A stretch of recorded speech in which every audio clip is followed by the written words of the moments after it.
दोस्तों, मानव शरीर में 7 चक्र होते हैं और आज हम जानेंगे उन सप्त चक्रों के प्रभाव के बारे में। मूलाधार चक्र यह शरीर का पहला चक्र है। गुदा और लिंग के बीच में 4 पंखुड़ियों वाला ये आधार चक्र है। 99% लोगों की चेतना इसी चक्र पर अटकी रहती है और वह इसी चक्र में रहकर मर जाते हैं। जिनके जीवन में भोग, संभोग और निद्रा की प्रधानता है, उनकी ऊर्जा इसी चक्र के आसपास एकत्रित होती रहती है। मनुष्य तब तक पशुवत है जब तक कि वह इस चक्र में जी रहा है। इसीलिए भोग, निद्रा और संभोग पर संयम रखते हुए इस चक्र पर लगातार ध्यान लगाने से यह चक्र जागृत होता है। इसको जागृत करने का दूसरा नियम है यम और नियम का पालन करते हुए साक्षी भाव में रहना। इस चक्र के जागृत होने पर व्यक्ति के भीतर वीरता, निर्भयता और आनंद का भाव जागृत होता है। सिद्धियां प्राप्त करने के लिए वीरता, निर्भयता और जागरूकता का होना जरूरी है। दूसरा चक्र, स्वाधिष्ठान चक्र। यह वह चक्र है जो लिंग मूल से 4 अंगुल ऊपर स्थित है, जिसकी 6 पंखुड़ियां हैं। अगर आपकी ऊर्जा इस चक्र पर ही एकत्रित है तो आपके जीवन में आमोद, प्रमोद, मनोरंजन, घूमना फिरना और मौज मस्ती करने की प्रधानता रहेगी। यह सब करते हुए आपका जीवन कब व्यतीत हो जाएगा आपको पता भी नहीं चलेगा और फिर हाथ भी खाली रह जाएंगे। आइए जानते हैं इसको कैसे जागृत करें। जीवन में मनोरंजन जरूरी है, लेकिन मनोरंजन की आदत नहीं। मनोरंजन भी व्यक्ति की चेतना को बेहोशी में धकेलता है। फिल्म सच्ची नहीं होती, लेकिन उससे जुड़कर आप जो अनुभव करते हैं वह आपके बेहोश जीवन जीने का प्रमाण है। नाटक और मनोरंजन सच नहीं होते। इसके जागृत होने पर क्रूरता, गर्व, आलस्य, प्रमाद, अवज्ञा, अविश्वास आदि दुर्गुणों का नाश होता है। सिद्धियां प्राप्त करने के लिए जरूरी है कि उक्त सारे दुर्गुण समाप्त हो, तभी सिद्धियां आपका द्वार खटखटाएंगी। तीसरा चक्र, मणिपुर चक्र। नाभि के मूल में स्थित यह शरीर के अंतर्गत मणिपुर नामक तीसरा चक्र है, जो 10 कमल पंखुड़ियों से युक्त है। जिस व्यक्ति की चेतना, ऊर्जा यहाँ एकत्रित है, उसे काम करने की धुन सी रहती है। ऐसे लोगों को कर्मयोगी कहते हैं। यह लोग दुनिया का हर कार्य करने के लिए तैयार रहते हैं। आपके कार्य को सकारात्मक आयाम देने के लिए इस चक्र पर ध्यान लगाएं। पेट से श्वास लें। यह चक्र मूल रूप से आत्मशक्ति प्रदान करता है। सिद्धियां प्राप्त करने के लिए आत्मवान होना जरूरी है। आत्मवान होने के लिए यह अनुभव करना जरूरी है कि आप शरीर नहीं, आत्मा है।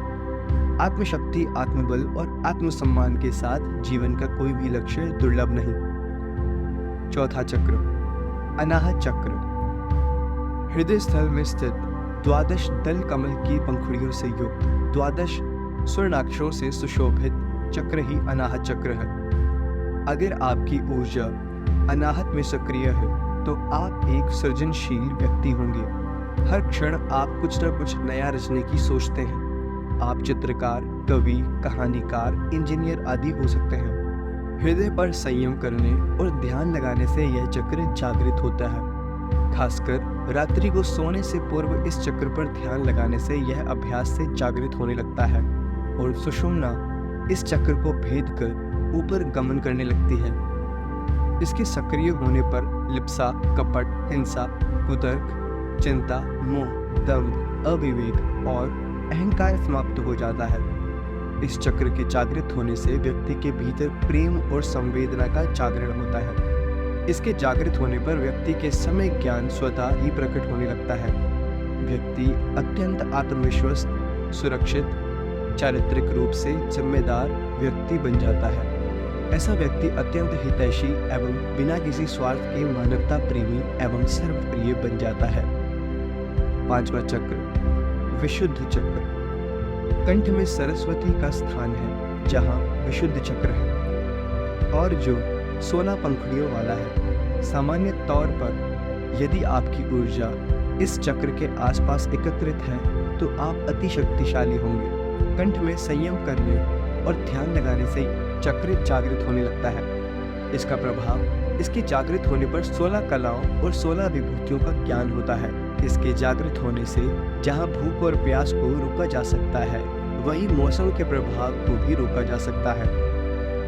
छठा चक्र, आज्ञा चक्र। दोनों आंखों के बीच भ्रुकुटी में आज्ञा चक्र है। सामान्य तौर पर जिस व्यक्ति की ऊर्जा यहाँ ज्यादा सक्रिय है तो ऐसा व्यक्ति बौद्धिक रूप से संपन्न, संवेदनशील और तेज दिमाग का बन जाता है, लेकिन वह सब कुछ जानने के बावजूद मौन रहता है। इसे बौद्धिक सिद्धि कहते हैं। भ्रुकुटी के मध्य ध्यान लगाते हुए साक्षी भाव में रहने से यह चक्र जागृत होने लगता है। यहाँ अपार शक्तियाँ और सिद्धियाँ निवास करती हैं। इस आज्ञा चक्र का जागृत होने से यह सभी शक्तियाँ जाग पड़ती हैं और व्यक्ति सिद्ध पुरुष बन जाता है। सातवां चक्र, सहस्त्रार चक्र। सहस्त्रार की स्थिति मस्तिष्क के मध्य भाग में है, अर्थात जहाँ चोटी रखते हैं। यदि व्यक्ति यम नियम का पालन करते हुए यहाँ तक पहुँच गया है तो वह आनंदमय शरीर में स्थित हो गया है। ऐसे व्यक्ति को संसार, संन्यास और सिद्धियों से कोई मतलब नहीं रहता। मूलाधार से होते हुए ही सहस्त्रार तक पहुंचा जा सकता है। लगातार ध्यान करते रहने से यह चक्र जागृत हो जाता है और व्यक्ति परमहंस के पद को प्राप्त कर लेता है। शरीर संरचना में इस स्थान पर अनेक महत्वपूर्ण विद्युतीय और जैवीय विद्युत का संग्रह है। यही मोक्ष का द्वार है।